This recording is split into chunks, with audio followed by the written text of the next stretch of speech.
Hello, everybody. Welcome back to the Free Speech Forward podcast. We are doing another one of our sub series here, our celebration of the Declaration of Independence. And this one I think is going to be fascinating because you might know if you've been following along with our sub series here that this particular sub series is not only our usual partnership between ILV, 1776 Forward, but we've also been partnering with the Free Society Coalition. And Scott here today is one of the contributing partners and members of that organization. So I'm going to be really curious to hear his thoughts on what we're celebrating today. But I will turn it over to my co host, co founder, Chris, to introduce you to Scott, and we'll get started today.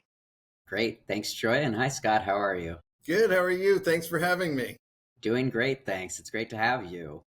For our audience out there listening, as Joy mentioned, Scott is a partner with the Free Society Coalition. He's also a project coordinator with the Atlas Society, joining them about 3 years ago after many years in the financial services industry, primarily working for Charles Schwab.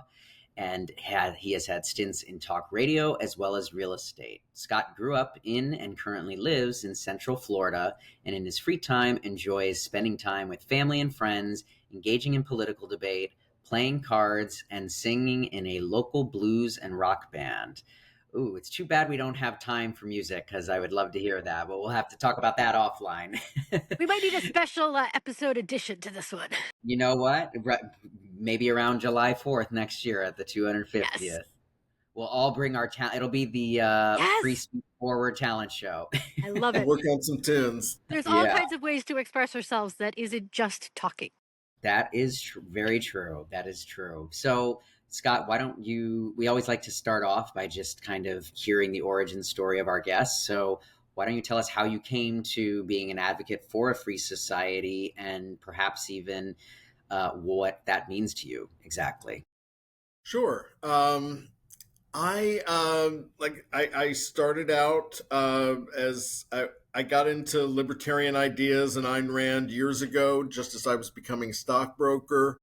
I was in financial services for years with Charles Schwab, and there were actually some health scare issues, and I think COVID as well kind of made me decide it was time worth. It was worth spending my time left advocating for the future I hope for. Mm. And I guess in terms of what a free society is, I was Rand's student was Alan Greenspan, who was chairman of the Fed as I was getting into them. And he talked about, the free flow of capital to be able to move where it can get the best rate of return. And I see that as related to kind of a free society, that just where you can have the biggest range of motion without, infringing on the rights of others. So that's that's basically how I see a free society. That's a great summary nutshell, and it ties I think closely to what we're all about at 1776 Forward. Joy and I like to talk often about kind of the two core pillars or levers, depending on your metaphor, of a free society being free speech, which is why we have this podcast, and then free markets, because to us it's kind of the freedom of thought and action, mutually in action. So I like that. Great. I will say I do advocate for the metaphor of the levers because I do think that these two facets are what do give us the most leverage. If we really could advocate and create a society that valued both free speech and free markets, we would be, I think, far along to all of the values and the goals that we would want from a free society. I'm really curious now to tie this back to our theme today, which is free speech, and also to the Declaration, and hear some of your thoughts about that document, your thoughts about the founders and their values, and how those values perhaps are still relevant today, if they are, if that is your opinion. I'm curious to hear your thoughts about what we're celebrating in this series. Yeah, I mean, the Declaration itself was kind of an evolution. Many of the founders weren't ready for independence, even after Lexington and Concord. And I'm a bit of a history buff, but Mm, Thomas Paine helped make the case in his Common Sense on why it was time to declare independence, and mm. even talking about a republican form of government in a world of kings was, I mean, revolutionary as the revolution itself.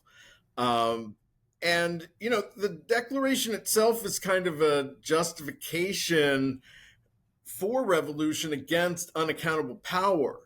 And Jefferson himself was paying a kind of homage to John Locke when John Locke was talking about life, liberty, and property during the Glorious Revolution of 1688, and he was kind of England's favorite philosopher at the time of the Revolution, and that's part of why they were going through that. And I think it's applicable today, just so the political elites know that it's in their best interest to allow the greatest freedom of action and movement, if only to reduce political tensions and have people feel like they're, you know, living in an unjust world. Yeah, that's well said.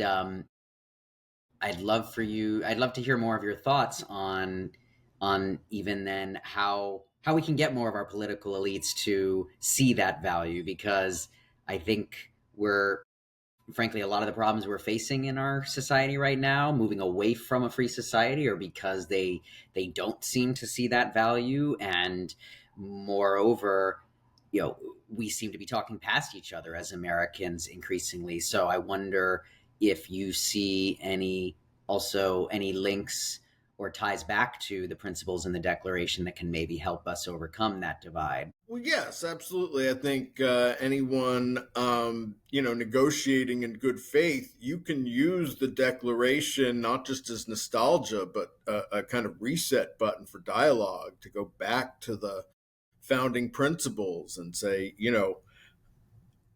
everyone wants happiness.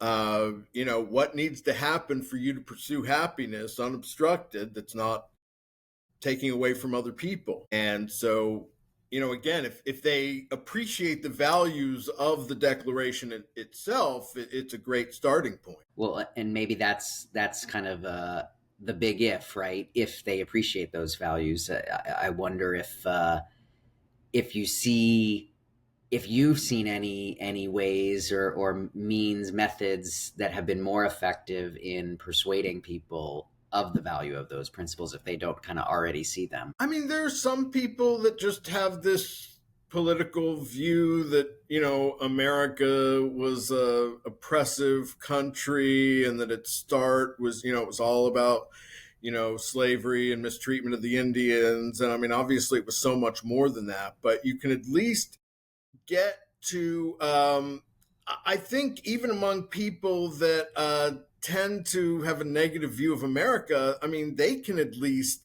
they want their own right to life. They don't want anyone infringing on it. They want to be free. They want to pursue their own happiness. So, yeah, I mean, again, they still have to be negotiating in good faith and want a chance to find the truth. But if they are, I mean, I think you can use the Declaration at least to say, we all want these basic things. You've mentioned the importance of people having to at least start from this place of negotiating kind of good faith in dialogue in pursuit of the truth. That to me is one of the critical aspects of free speech. The Declaration itself says that we hold these truths to be self-evident. To me, that's always been one of the infamous lines, because I've always thought, well, if it really were self-evident, then everyone would believe it, and there wouldn't even be a need for a declaration. But I think it does point more toward this need for free speech, for the ability to engage in conversation, to try to persuade each other with our words as opposed to with bullets or more violent means.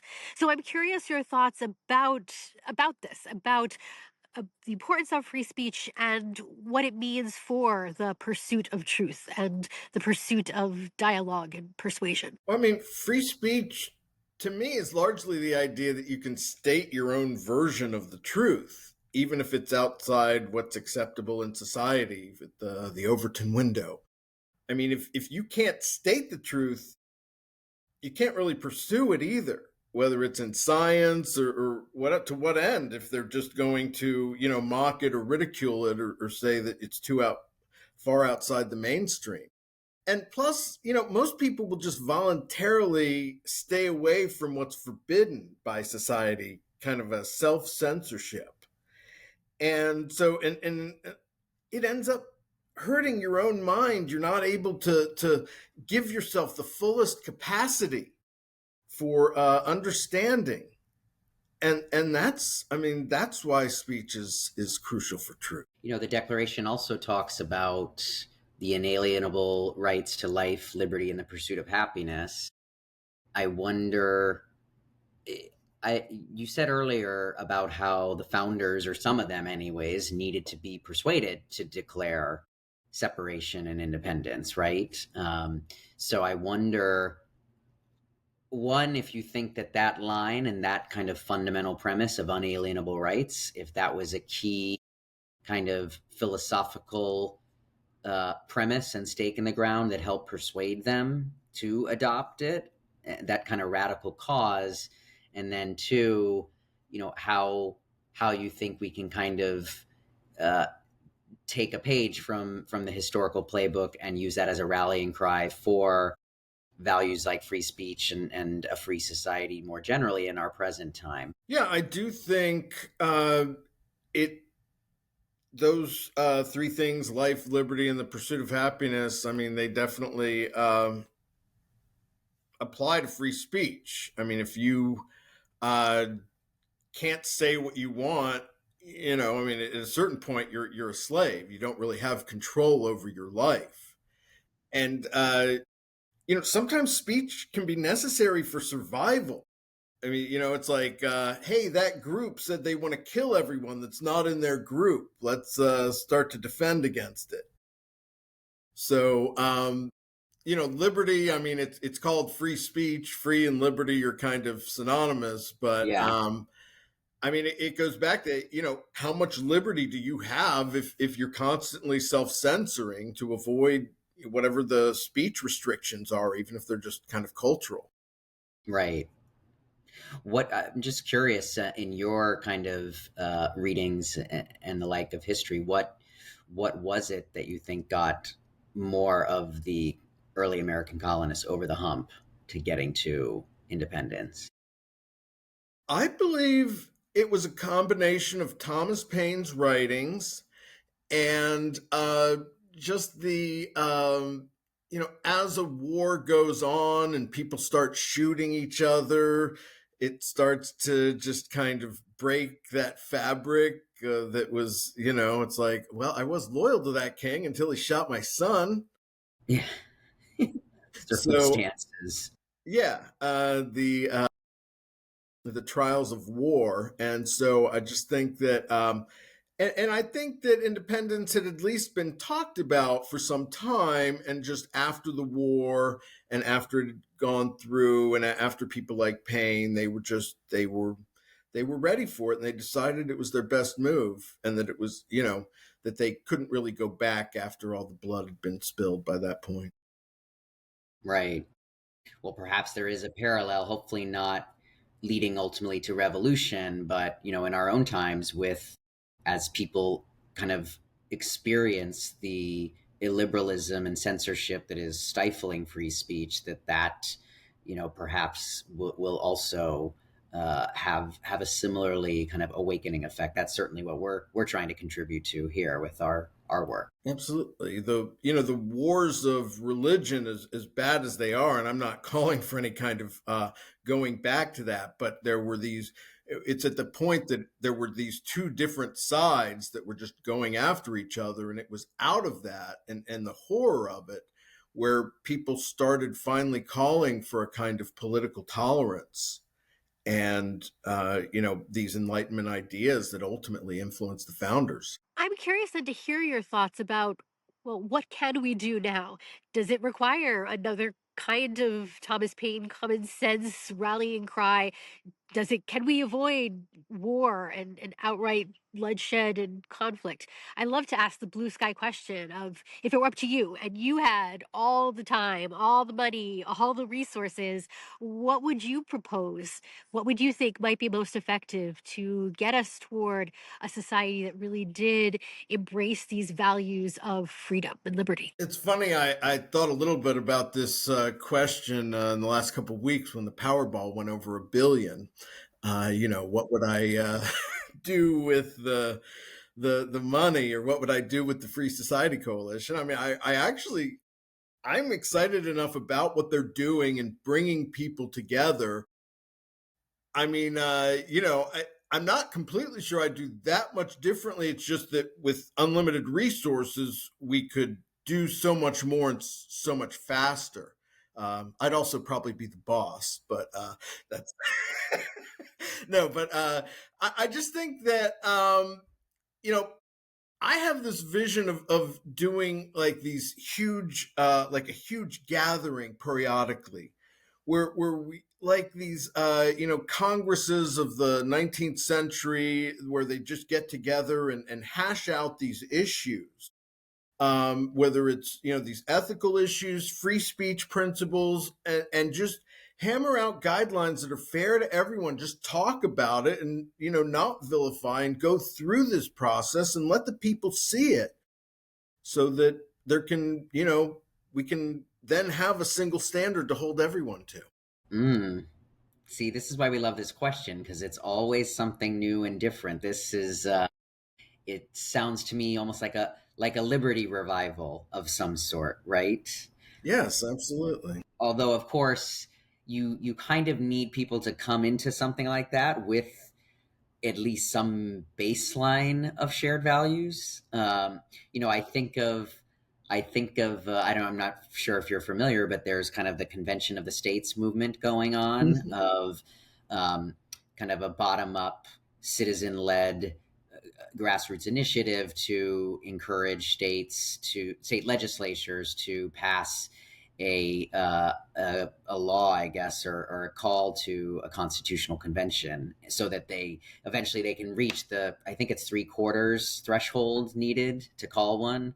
But I often wonder and worry if America's at a place where, if we went down that path right now and everything in the Constitution is up for grabs, what would come of that? So, Absolutely. Jennifer Grossman, our CEO at the Atlas Society, did interview one of the main funders of that convention of states. And that was basically my question to him. These aren't people with the mentality of the founders that are going to be coming up with these new rules. How do you stop it from spinning away from? yeah, did he or you have any good ideas on that as you're designing your own Liberty Revival tent Not, or I mean, Congress? I didn't feel like it was satisfactorily answered enough to where I'm just like, let's plow through with this convention, like some Yeah, people are talking about. But yeah, to your point, I do think it's very the coalition cannot just involve everyone, or it's just humanity. And so you have to have some basic values that you're saying, it's just very broad. It's just like, do you think others should have the right to free speech, even if you disagree with them, or something along right. those lines that you can then go back to when the debate gets harsh. Great. And then, There's in addition then to free speech, like what would be some of those like founding groundwork beliefs or principles that you think would have to be in place? Well, in my original vision for this, I mean, I think that I could definitely do this, but part of what I wanted to do was have it so the membership itself could have a voice in what issues to take on. mm, But that being said, I mean, I personally would just focus on I think that I mentioned the one single standard, and I think that that is huge. It's the opposite of double standards. And so something like, what are the things we can agree on for everyone? That everyone has to be held to, and there's no based on, historical marginalization or whatever else the issue is. We're coming up with rules for all people that are going to be fair for everybody, or even the ethical principles to talk through about Yeah. what's fair.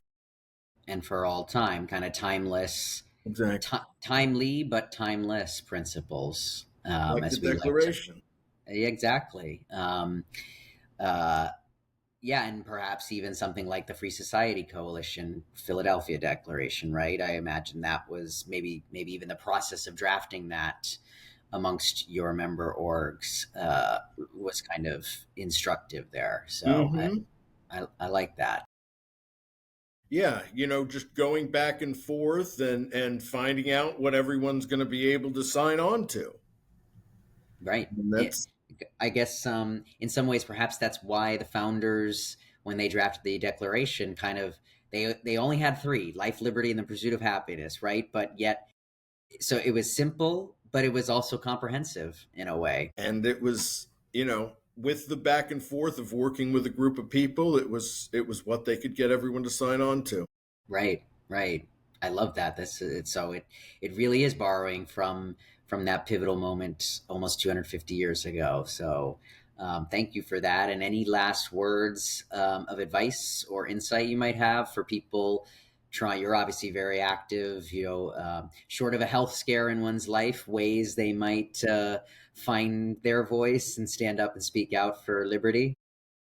You know, um, Michael Jordan used to say that he needed to psych himself up to have like an enemy for the game, and sometimes he would actually make up stuff that the guy said about him just to get himself worked up.